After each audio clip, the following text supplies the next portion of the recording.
The nephron is the basic unit of the kidney function. The basic unit of the kidney function. So what does that mean? That means that this is the kidney, the whole kidney. And the nephron is found in the middle layer, the cortex. This is the cortex. This is the cortex. This is the renal capsule. This is like the coat of the kidney that protects everything. So then, this is the pelvis. And then the urethra that takes urine to the urinary bladder for storage. So the nephron is found in the cortex. Why do we call it the basic unit of the kidney? Because this is the most important part of the kidney. Because this is where urine formation occurs. Last time we talked about urine formation, and we mentioned there are three important processes to make urine. These are the three most important processes we mentioned. Who can remember? Anyone? You have to review your notes, because next week we have midterm exam. Okay. The three processes we said, one is filtration. The other one is reabsorption, and then secretion. There are three important processes for urine formation. Urine cannot be formed without those three processes. So let us go through them one more time, one at a time.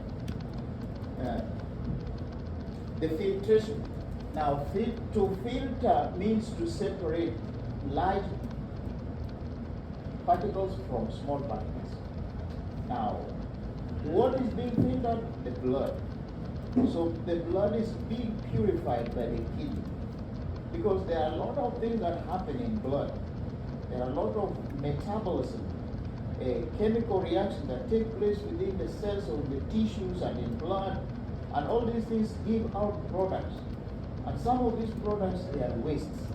They are not needed by your body. So they have to be removed from the kidney. Yeah.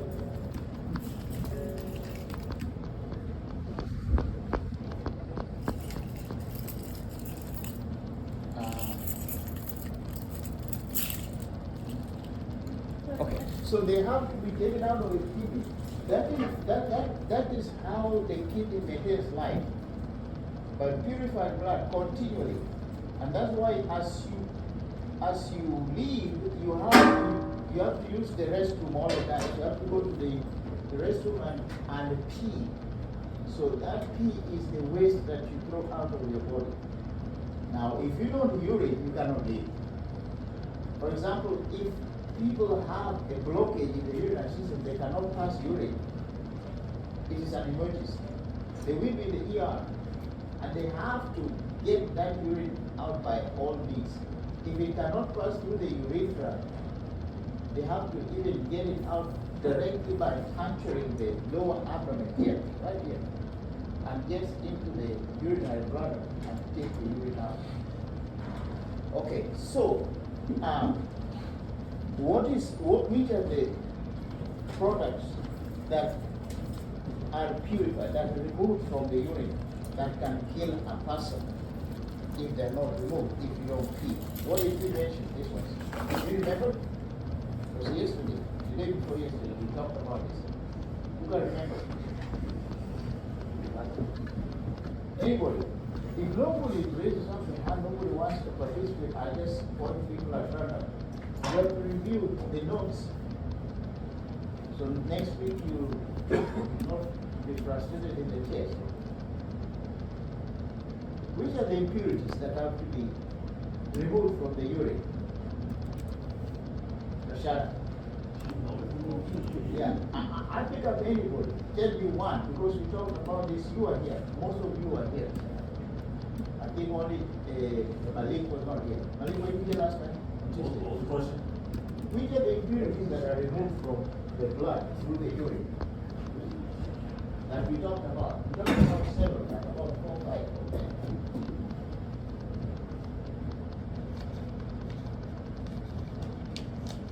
We talked about uric acid. Here. Sir, you cannot come and sleep here. if you were sleeping, I got you. I can excuse you. You can go and sleep. Still come here. Huh? I come here. Yeah, you pick up option and you miss the case. Because this class time, anyone who wants to be on your phone doing something else, it is you who is losing because you're not paying attention. And then you cannot answer my question. I want you to interact with me. That's when I know that you have got the material. If you don't tell me what you have learned, how do I know that you already learned it?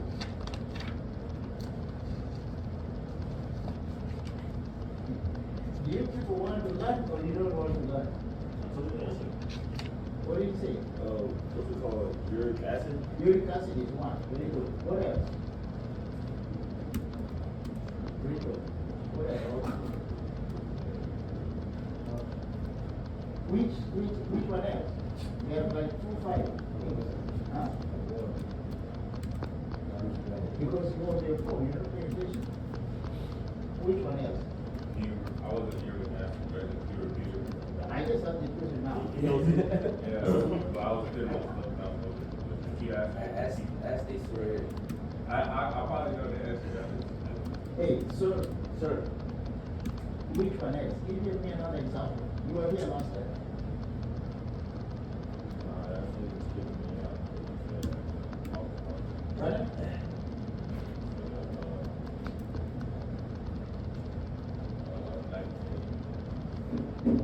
lactic acid. So we didn't mention about lactic acid. That's what he said. Okay, I who didn't say knows? that, sir. I didn't say he said that. Okay, what did you say? I don't really know. Okay, who else?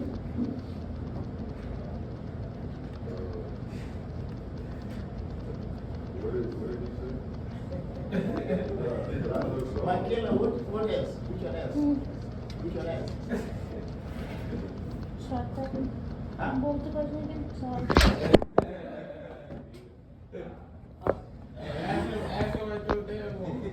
Ask him with the water. You see, Yeah, I I- have done many classes for many years, but I've seen rarely and see classes that nobody wants to learn. Nobody's interested. I was typing.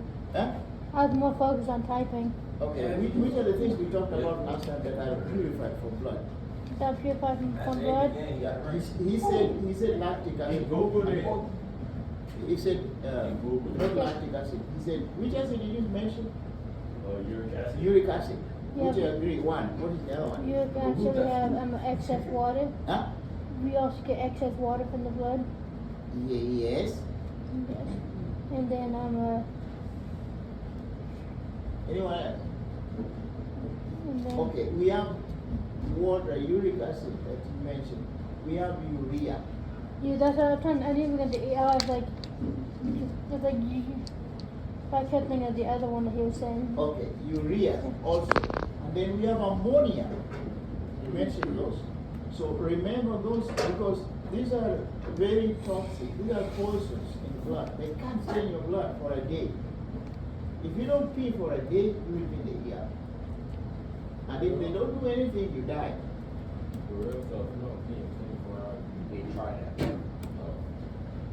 Okay, when the urinary bladder is full, it will be severe pain that you can be screaming, you're yelling because it is painful. So you have to call 911 and go to the ER. And in the ER, they can try to put a catheter. If the catheter doesn't work, then they have to puncture here, suprapubic puncture. They put a needle here and the urine just jets out. And then you feel a relief. But it will fill up again if the obstruction is not removed. Okay, so all these things are carried in blood, and then all the blood must pass through the kidney. Here you have the whole kidney. And then it gets into the kidney through the artery, this renal artery. Then it forms branches, smaller branches, which make a capillary network. Now, this capillary network is called glomerulus. I will be asking you this thing. So, those people who are not paying attention, you get a 0 or something less, and your grade keep on going down. That's the only way I can do it. So, you can sleep, but as long as you sleep, I'll get 100% perfect. I don't care. But if you fail, okay. So, we call it glomerulus. Glomerulus. I don't know if it is labeled in one of these diagrams, but you have to know the spelling also. Glomerulus is the capillary network that enters the kidneys.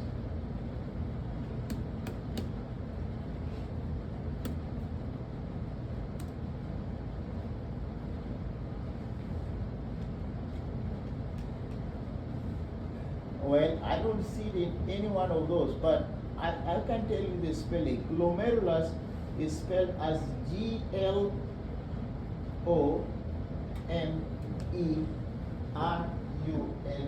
Glomerulus. So, what is a glomerulus? It's a capillary network.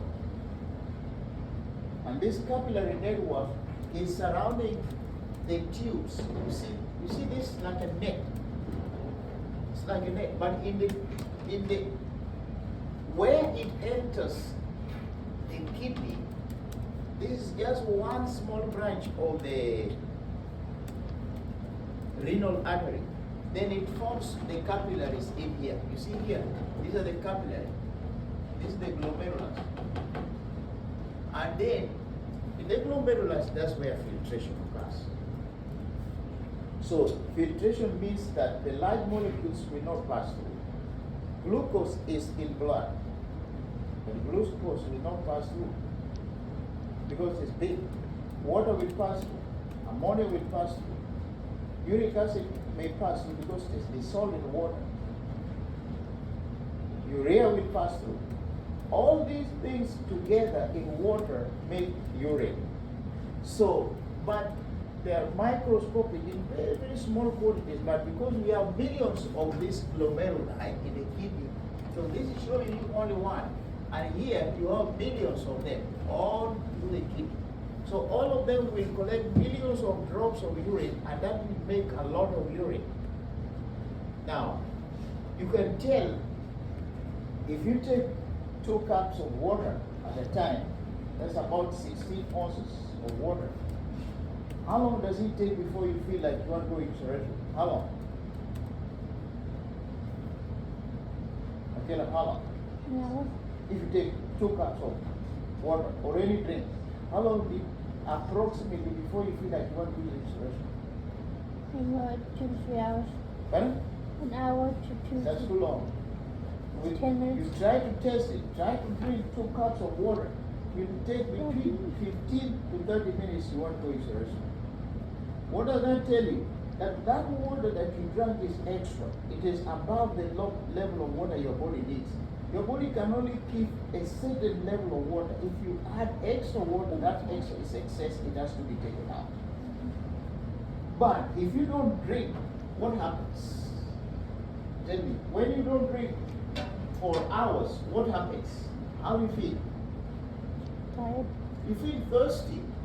You feel thirsty. So your body is telling you that the level of water has gone down. You need to replace it to keep it up with normal. So the level of water is like here. Like, just to illustrate, this is the level of water. So if you don't drink for the whole day, it will be down here. You will be very, very thirsty. So your body will force you to drink water. It is through the brain, because the brain sends messages, signals to your body, and then you will feel thirsty, your dry mouth and throat, and you want to drink some water. So when you drink water, the level comes back here. If you drink too much water, the level goes up here. So this is the level. If it goes up here, you have to go use the restroom. If it goes down here, you feel thirsty. So you see, that's how your body keeps the normal level of water. Because if you don't drink enough water for a long time, you can die also. You die of dehydration. Dehydration means your body will be lacking water, that there is not enough blood going to your brain. If you don't get enough blood to your brain cannot function without enough blood, because blood carries oxygen, which the cells need to function. And if the brain cells are not working, you lose your senses, your common, you lose your feelings. And you cannot think without your brain. You cannot reason. You cannot know what is happening around you. So what happens? You cannot even control your body. So you collapse and you lose consciousness. So you go into a shock. And if you continue from the shock, you go into a coma.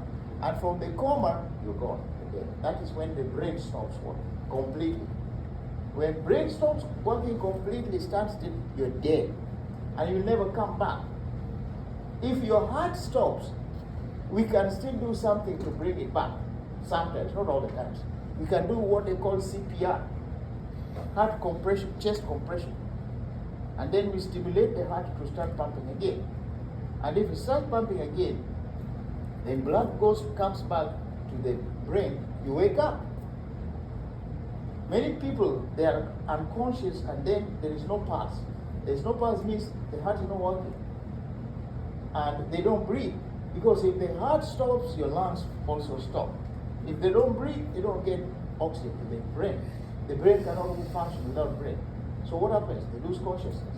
You start doing CPR, then you start seeing the pulse. Because the blood, when you do chest compression like this, you push the chest and you push the heart, and the blood which was remaining in the heart comes up and then reaches the brain. And then that wakes you up because the brain wakes up, starts working again. And then you start breathing. You can give them breaths. You give breath through the mouth. Or you can use a mouthpiece or some kind of protection, because you can do it mouth to mouth, but it is not healthy because you don't know, you can get somebody's sickness, disease, or you don't know, or you can give the person also. So it is better to get something protecting you and protect the patient. So that's CPR. CPR means cardiopulmonary resuscitation. Cardio is the heart, pulmonary is the lungs. To resuscitate means to wake up. So you wake up the heart and you wake up the lungs, they start working, and then somebody regains consciousness. And you can survive. That way you can save lives.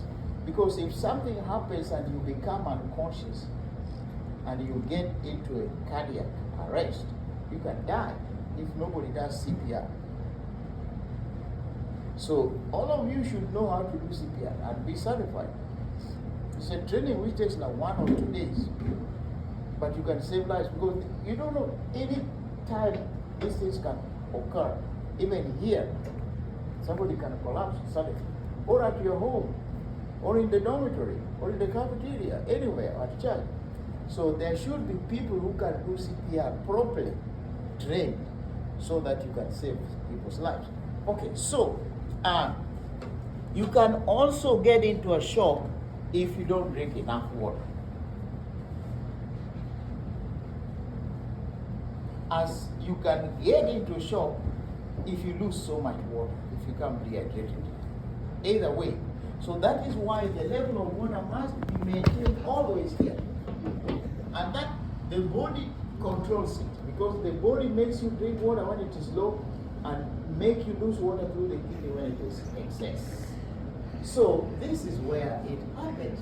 The glomerulus will filter the water and will make ammonia, uric acid, urea to pass through and get into this tubule. So look at here, look at this.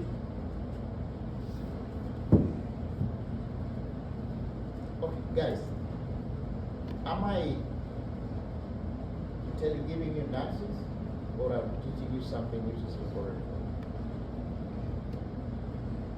Nobody is paying attention. Everybody is like this, or in their phone. And I want to show you things. You don't have even textbook. I've never seen students like that. I'm telling you, honestly. I think you don't like biology, but you just take it because you want to graduate, not graduate with biology. If you don't like biology, if you don't want it, then find something else. Yes. Pardon? Oh, I thought you were something. Okay, so those who want to see, those who don't want. Hey, do we have a quiz today? Pardon? Do we have a quiz today? Yes, always. Where's that? On what I'm talking about. That's why I give quiz. Because if you don't want, I know you're going to fail. He's saying we're ready to take the quiz right now. Wait, I'm not done yet. You take the quiz when you're done at the end of the class. How long until you're done? Huh? How long until you're done? If you're in a hurry, you can go and get a zero. Because the class time is the class time. I know you don't like it, but I have to do my job because you pay for it. Okay, so those who want to pay attention, pay attention. Look, it will come here and the filtration, all those we talked about, the impurities will pass into this space. You see this small space? This is called the renal space. So this space is forming a tube because it is a tube. The blood vessels get into that tube and then the blood itself will not pass, but the impurities will pass into this space here. So in this space, they will continue. Look at how it is. It has in loops and bends, and then it comes down here, the same tube, and it makes a U-turn, and then it comes up, and then makes bends again, curves, and then it gets to another big tube here. Now, in biology, you have to know the process. You have to understand the diagram, and be able to draw it and label them correctly and know how it functions to make urine. So, this is the capsule, this is the glomerulus, and this is the tube. And we call it the renal tube. The renal tube makes those curves at the beginning. And those first curves that it makes at the beginning are called distal convoluted tubule. Distal convoluted tubule. I repeat. Then it goes straight down here. So it goes down, it climbs, it descends, and it makes a limb. So this is sending, this is called the descending limb of the loop. Then it comes to the bottom here where it makes a U-turn, you see, and that is called the loop of Henle. The loop of Henle is labeled here. So here it makes a U-turn, then it climbs up again. Now all this I'm showing you is microscopic. You cannot see it in the specimen in the lab. You can only see this in the under microscope. So this one that climbs up is called the ascending limb. To ascend means to climb up, to descend means go down. So it first goes down, make a U-turn, and then goes up. So then it again starts to form curves again. And these curves are called convolutions. Convolutions means curve. So this one is now called a proximal convoluted tubule. All those big names you have to know because you have to repeat them, know the spelling so that you can answer the question. This is proximal convoluted tubule. Convoluted tubule. Proximal is somewhere there. And then it enters the collecting ducts. You see, this is a bigger tube now. That collecting duct is microscopic, but if you go back to the kidney, it comes out of here, out of the content, and it ends up here in the middle. That's a bigger space now. So we have millions of them in the kidney. So if we have millions of them, each one of these is a unit. So this unit collects small, tiny drops. So if you have million tiny drops, you make a lot of water, fluid. So that's how urine is made. So that is urine formation, the first process, which is filtration process, which I have already explained. Now we go to the next process. The next process, which is reabsorption. The reabsorption takes place along the tubule. If you look at the tubule, it is surrounded with blood vessels. So these blood vessels, they are capillaries, but they are in close contact with the tubule. So particles or molecules can pass from the blood vessel to the tubule or from the tubule back to the blood vessel. So there is to and fro movement of these molecules here as they are in close proximity. You see that they are just making it touch in each other. They are in contact. So here there are some molecules of water which had gone into the tube here, but then they go back into the blood vessels. Because the body knows when you have lost too much water from the kidney. So it gets back the water to maintain the level. So these these blood vessels will take back the excess water that was taken and to maintain the level of water, because that has to be kept all the times. So here, you see the kidney is regulating the water level of your body to keep you alive, so that you don't go into a shock or through dehydration, or you don't go to edema, swelling of the body because of excess water in the tissues which is not taken out. So the amount of water is now being regulated between the blood vessels and the tubes. And then it bends, and then this continues. They continue moving back and forth. If it is too much taken out, it takes some back. If it is too much taken out, it returns them back. Or if it is less, it gives it up. So then it comes here. Now when it comes here, look, there are some vessels that do not come down here, but they go straight here. So these ones can also throw some molecules into the tube. So this is called secretion. It's called what? Secretion. This is the second process. We already talked about filtration. You see how filtration occurs. Now secretion goes straight. It does not have to go back and forth between the two tubes. It goes straight to the blood, this blood vessel. Now, the going back and forth here, if it is water molecules going back to the blood, because the water had been filtered here, it was in the tube, but it goes back to the blood. That's what we call the reabsorption. Re means again, to absorb again water which had been thrown out. So you have the three processes: reabsorption, filtration, and secretion, happening here in the nephron. So the whole thing that you see here is one unit called nephron, which is the basic unit of the kidney. We have millions of these nephrons, and that's what makes up the nephron. It is here.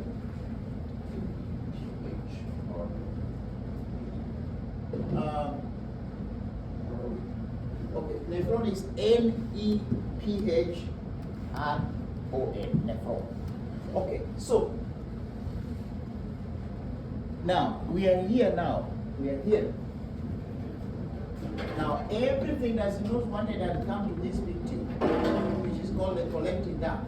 Then collecting duct takes it to the pelvis, and then from the pelvis go to the ureter, and the ureter take it to the urinary bladder down here, and then through the urinary bladder it comes out through the urethra, and that is the entire process. So one thing I mentioned water, but it is not only water which is being regulated. Also the electrolytes are being regulated. The electrolytes are things like sodium, hydrogen, calcium, potassium. All these are found in the blood, and all these can pass into urine but can be taken back again. Why? Because these have a role to play in blood. If you don't have enough sodium, you can have problems, because sodium helps the heart to function, because it is electrical. That's why you call them electrolyte. Electrolyte means they can generate electricity. You know, the heart pumps because of its own electricity. The heart makes its own electricity. And this electricity passes through the entire muscle of the heart, the cardiac muscle, and makes the cardiac muscle to contract. And when the heart contracts, it pushes blood out of it. And when it relaxes, it allows water to come in. So that contraction, electrical activity, is generated by the electrolytes. Electrolytes can be sodium, which has lost electrons, becomes an electron. We call it iron. Potassium, calcium, all these metals, all these minerals can be electrolytes if they lose or gain electrons. We learned that in basic chemistry chapter 2. So now you apply it here. That's why we start from there to more complicated ones. If you didn't understand it from chapter 2, you're lost here. Because you cannot follow exactly. It is very difficult what I'm talking about. That's why you have to review the material that you learned before so that you can find it easy for the more complicated material that comes later. Okay, so we are here. So we have looked at the regulation of the kidney. So the kidney regulates the volume of water in your body. So that is also the amount of blood. The kidney regulates the electrolytes, like the hydroxyl, like hydrogen protons, like sodium, like potassium, which are needed for the heart work. So if you lose too much potassium, you can have heart disease, heart condition. So your body, your kidney tries to protect you from that problem, that disease, by putting back the extra potassium that you lost in the urine by regulation, keeping it constant. And this is happening automatically. You're not aware of it. Now, a lot of things go on in our body that we don't know until you study these things and understand them. So, this is what happens. The pH of blood. We studied about pH in chapter 2. What is pH? Acidity or something. Acidity or alkalinity. Because different solutions can be acid, more acidic or more alkaline. Acids are very strong, powerful solutions. They can burn, they can damage, destroy even tissues. If you drop a concentrated acid on your skin, you'll get a skin burn. If you drop a concentrated solution of a base, an alkaline, like potassium hydroxide or sodium hydroxide, it can burn. So, the ability to burn depends on the concentration of the electrolytes in the solution. Now, the pH is a measure of hydrogen protons in a solution. That is hydrogen atoms which have lost electrons, so they become H+. Anything with plus or minus is an electrolyte. If you have sodium plus, it's an electrolyte. Sodium minus is an electrolyte. And we learned that in chapter 2 when we learned about bonding between the electrolytes, positive and negative. They come together and form molecules, compounds. And the transfer of electrons is electricity. You get electric current when these electrons move from one atom to another atom. And that's what is found in the activity of the other organs, like the heart, like your brain. Your brain generates its own electricity. Your heart generates its own electricity. That's why when we do tests, we check the function of your heart.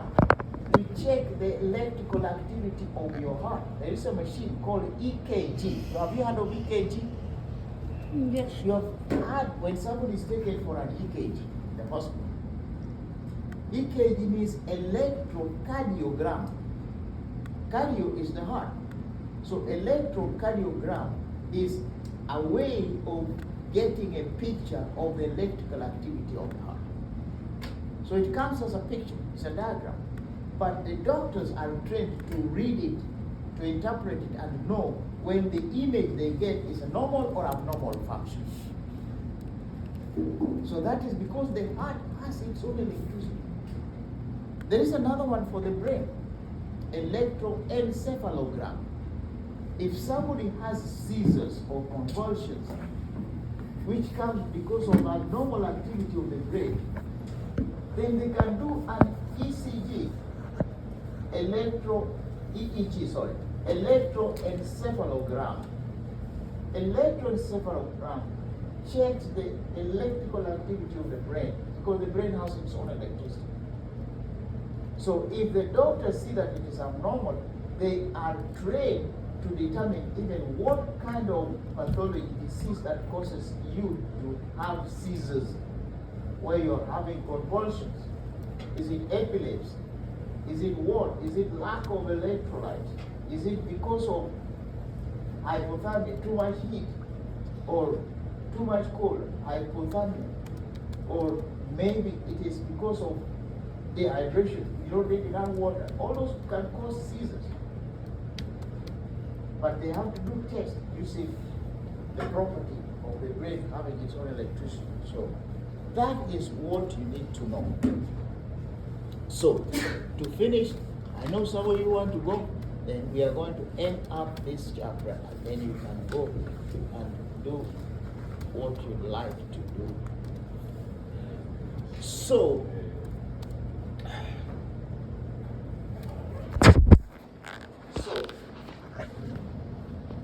finally we come with this. So all the impurities will be here collected and they go into the renal pelvis here and then they are out of your body. Now, that's why when you go to the restroom, the urine smells bad because of ammonia which is in it.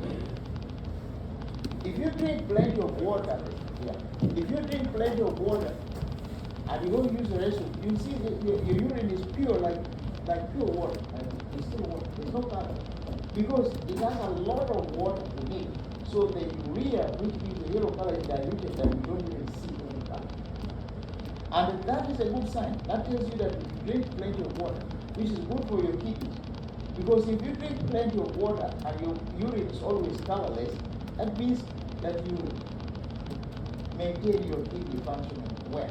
Because if you don't drink enough water, now these impurities are going to collect in your kidney and form crystals. They form stones like kidney stones. Uric acid, which is an impurity, if it is not removed, it can stay behind in your kidney and form crystals which are called uric acid crystals. And those are the renal stones, like gallstones. Calcium can do the same thing. And if you have those conditions, it is an emergency. Because it's severe pain that you cannot tolerate, you will be screaming with pain and you have to end up with a ear. And most of the time they might do surgery if they are large stones. But if they are small ones, they have medication that can dissolve them and will pee them out. So that's why you need to understand this. It is not only for grades or for graduation, it is for your health. You understand your own body. Because all of you will grow older and you'll be having health issues. So when you become sick, you go to see a doctor. When the doctor is explaining you something, you understand quickly because you have that background of knowledge that you got from biology. And you understand things better. It can even help you to maintain your health when you understand how your body functions. Okay, that's the end of the lesson today. So pull out a piece of paper and... Are you going to review? Pardon? Are you going to review? Do you want it? Yes. How many people want to review? How many people don't want to review? How many people don't want to review? How many people don't know what they want it or they don't want it? Okay, we review. First, we started with the basic unit of the kidney. What do you call the basic unit of the kidney? One word, one term.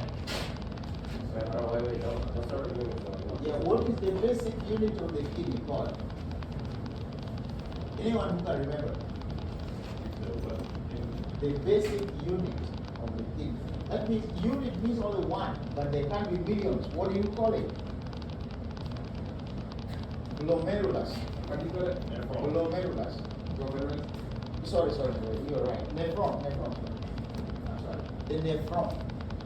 That's the basic. The nephron is the basic unit of the kidney. N-E-P-H-R-O-N. Nephron.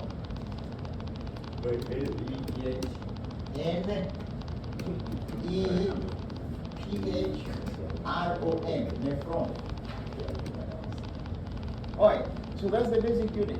So that means you have millions of them. And what happens in the nephron, that's what we have just seen. It is the whole of this thing, the whole thing, all this. So you have to know the parts of the nephron. What do you call this cup-shaped structure here at the beginning? Two, Huh? the two, Yeah, but what do you call this? It is like this, like a cup. And it has blood vessels in it. What do you call it? Okay, the cup alone is called renal capsule. how do you put that? Renal capsule. Renal is R-E-A-A-L. Capsule is C-A-P-S-U-L-E. That's the top. Renal capsule. The renal capsule, capsule what? Top what? That's the cap itself. You see, it looks like this, but it has blood vessels coming in here and forming capillaries, a lot of blood vessels. So those blood vessels inside, yes, it's called glomerulus. But the cap itself is called the renal capsule. So, glomerulus. Glomerulus is the network of capillaries inside the capsule. Okay?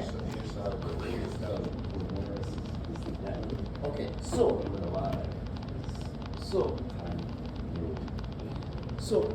you need to know what happens here in the glomerulus Can you like pull up a different within picture? the capsule. Huh? How do you spell that word? It is GLOMERULUS. Yeah. You see, now you see why I told you you need to have the text. They're all in the text. If you have your own text, you Look at see all this. this.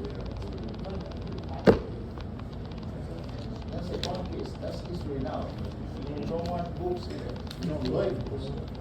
Alright, glomerulus and the nephron. And which are the three processes of formation of urine?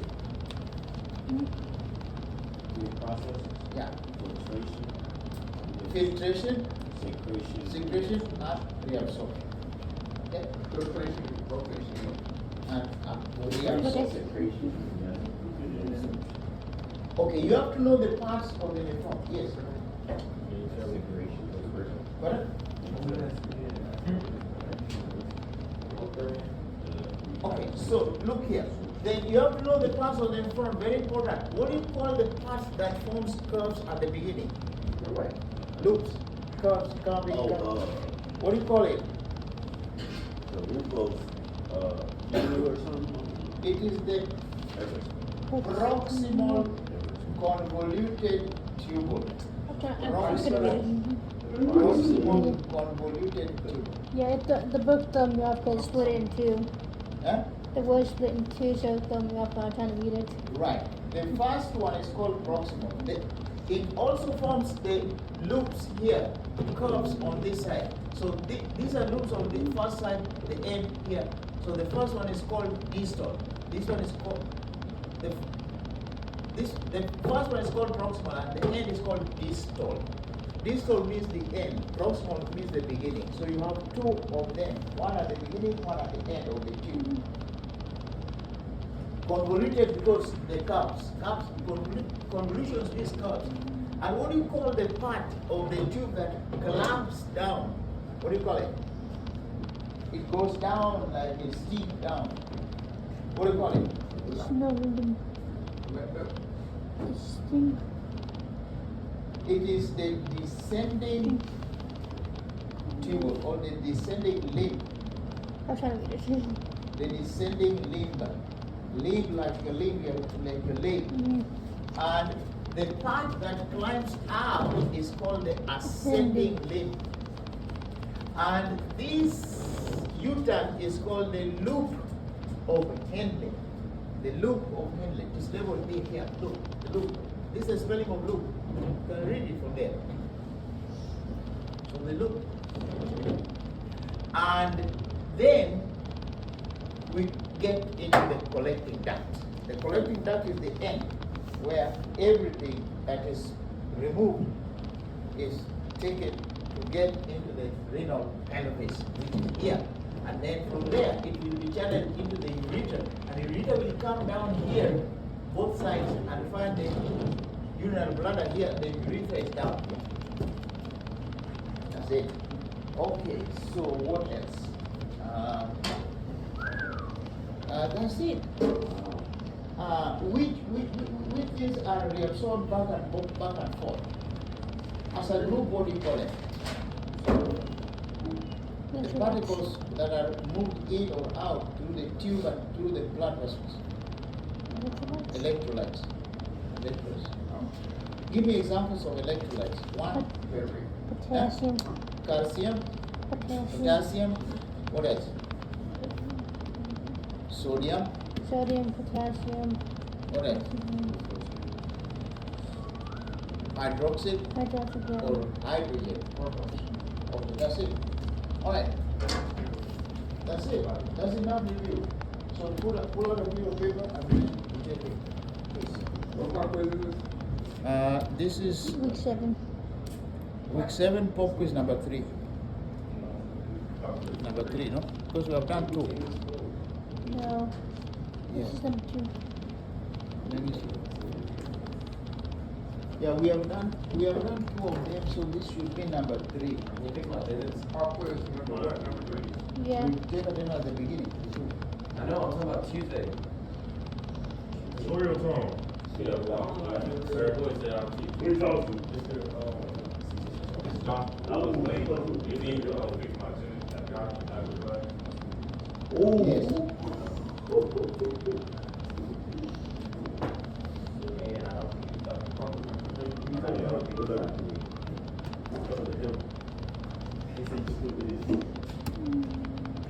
You better open it, $5. That means you too messy up there, so you call them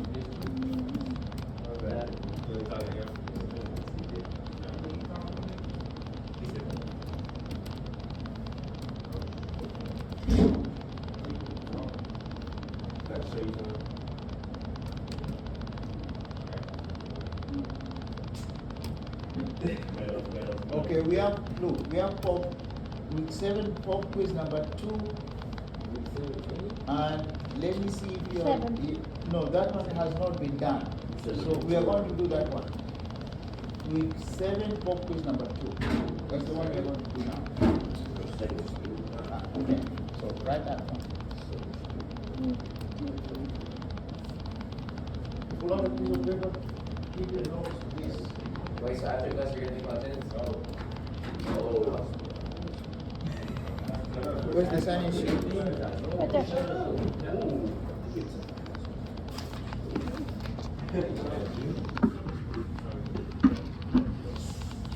Right there. When is it again? Week 7, pop quiz number 2. Week 7, pop quiz number 2.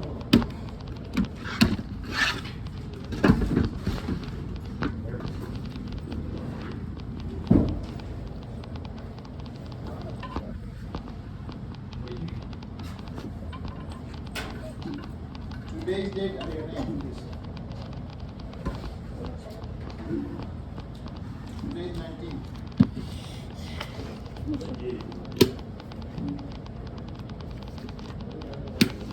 Numbers 1 to 10.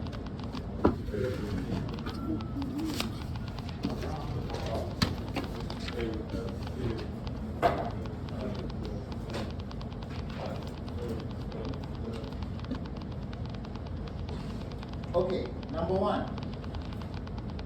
Make sure you cannot see any notes, no cell phones under this.